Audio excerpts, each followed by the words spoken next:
So we're off to Australia next. Oh dear, not good things going on there. And Australia's Home Affairs Minister Peter Dutton on Sunday defended the government's right to intelligence raids to prevent, quote, foreign interference, unquote, after China condemned searches on the homes of its journalists who are working in Australia. Dutton declined to directly confirm that the Chinese journalists were questioned by Australia's intelligence agency back in June, saying an investigation was still underway, but said there was some activity by the country's intelligence agency. So it was quoted where the ASIO, Australian Security Intelligence Organisation, had sufficient grounds for the execution of a search warrant or for activities otherwise, then they'll undertake that activity, according to Dutton on the Australian Broadcasting Corporation, ABC. If people are masquerading as journalists or business leaders or whoever they might be, there's evidence that they are acting in a contrary nature to Australian law, then the agencies will act. Now, the raids were revealed by China's Foreign Ministry last week in the wake of 2 Australian journalists departing China after questioning by Chinese police. And Australia's Trade Minister said on Friday the agencies acted on evidence related to a foreign interference investigation. But on Saturday, China's state media condemned the raids, and relations between Australia and its top trading partner, which is the key, have been deteriorating gradually over recent years and have soured further this year after Canberra called for an investigation into the origins of the novel coronavirus, which apparently angered Beijing. So China has imposed trade restrictions on products including barley and wine, prompting Australia to tighten national security tests for foreign investments. Australia seems to be the Commonwealth test case for total fascism being rolled out.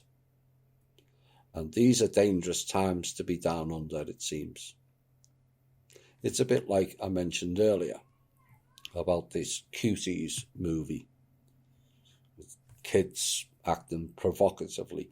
It's a test to see how the public react. And Australia seems to be drew the short straw from the Commonwealth countries, and I say that for a reason.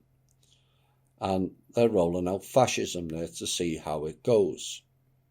If it goes well, they'll roll it out in other countries.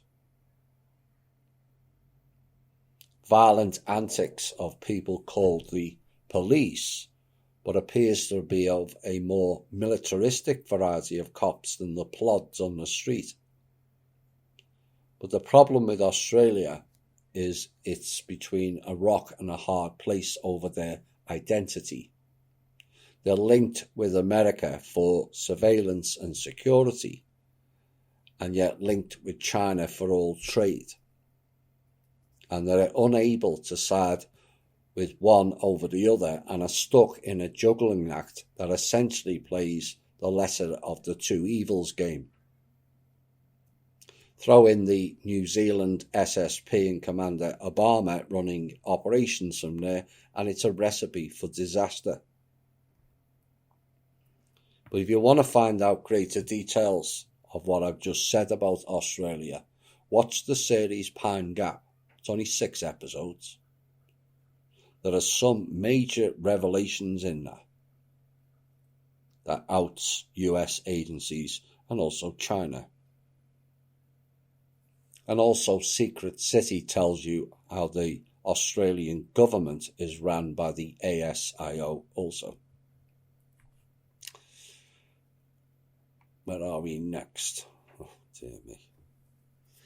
An anti-Trump Democratic-aligned political action committee, advised by retired Army General Stanley McChrystal, is planning to deploy an information warfare tool that reportedly received initial funding from the Defense Advanced Research Programs Agency, DARPA,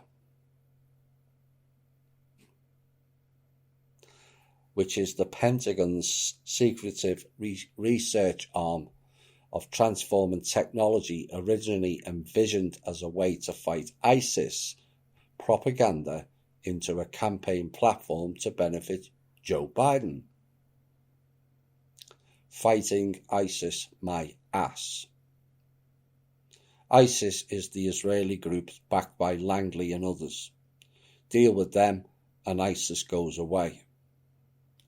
Now, the Washington Post first reported that the initiative called Defeat Disinfo. They are disinfo, so perhaps they should wipe themselves out. And it will utilize artificial intelligence, here we go again, and network analysis, read algorithms, to map discussion of the president's claims on social media and then attempt to intervene by identifying the most popular counter-narratives and boosting them through a network of more than 3.4 million influencers across the country.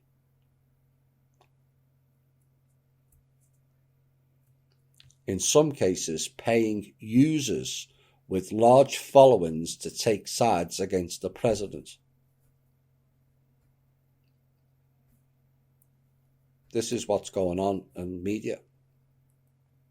They've done this tactic before. Members of the alt media paid $5,000 by the general to not have me on the show. Oops. Same thing. 3.4 million influencers across the country and paying users with large followings to take sides against the president. And we keep complaining about foreign interference. There's enough interference, domestic, never mind foreign. Now, the social media guru Curtis Hoagland is heading up Defeat Disinfo and said he received the funding from DARPA when his work was part of an effort to combat extremism overseas. And after this article was published, the Post updated its reporting to clarify that Hoagland was using, quote, open source technology initially incubated with funding from DARPA.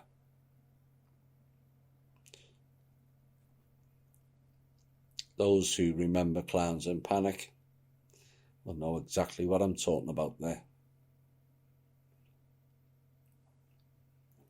But why are the American people's funds being used to combat extremism that's not on our shores?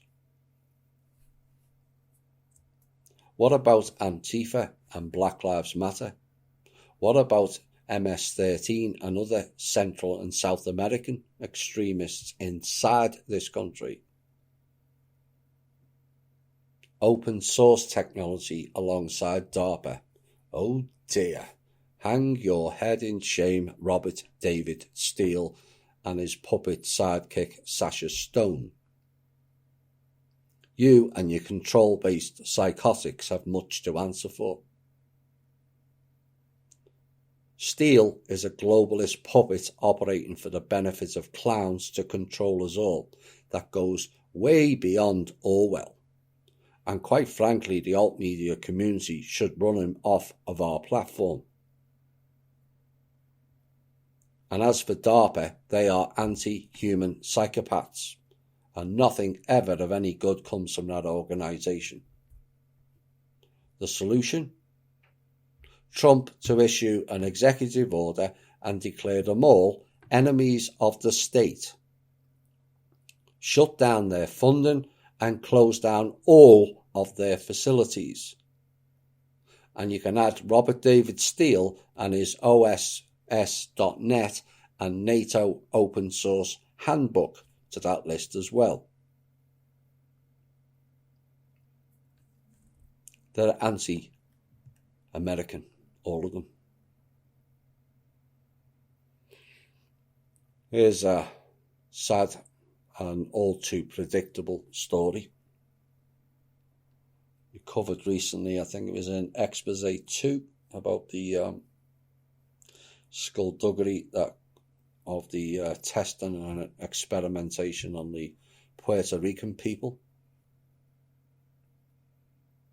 But rights groups have filed a complaint against a migrant detention center in the US, alleging medical neglect and a lack of COVID-19 safety measures.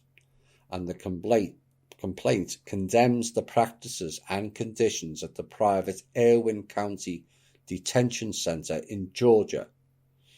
And it is based on the allegations of a whistleblower, a nurse identified as Dawn Wooten. She worked at the center, which houses immigrants detained by ICE. And as part of her complaint filed on Monday, Ms. Wooten expressed concerns about the high number of hysterectomies performed on Spanish-speaking women at the center. The nurse said detained women told her they did not fully understand why they had to get a hysterectomy, which is an operation involving the removal of all or part of the uterus. And the complaint also alleges jarring medical neglect during the coronavirus pandemic, including a refusal to test detainees with symptoms and fabricating medical records.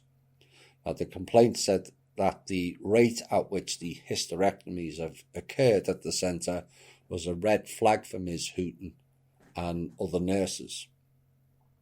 And she alleged about one doctor that everybody he sees has a hysterectomy, and that he removed the wrong ovary from one young detainee. And she said, we've questioned amongst ourselves, like, goodness, he's taken everybody's stuff out. That is his speciality. He's the uterus collector, according to the staff or the nurses in that facility.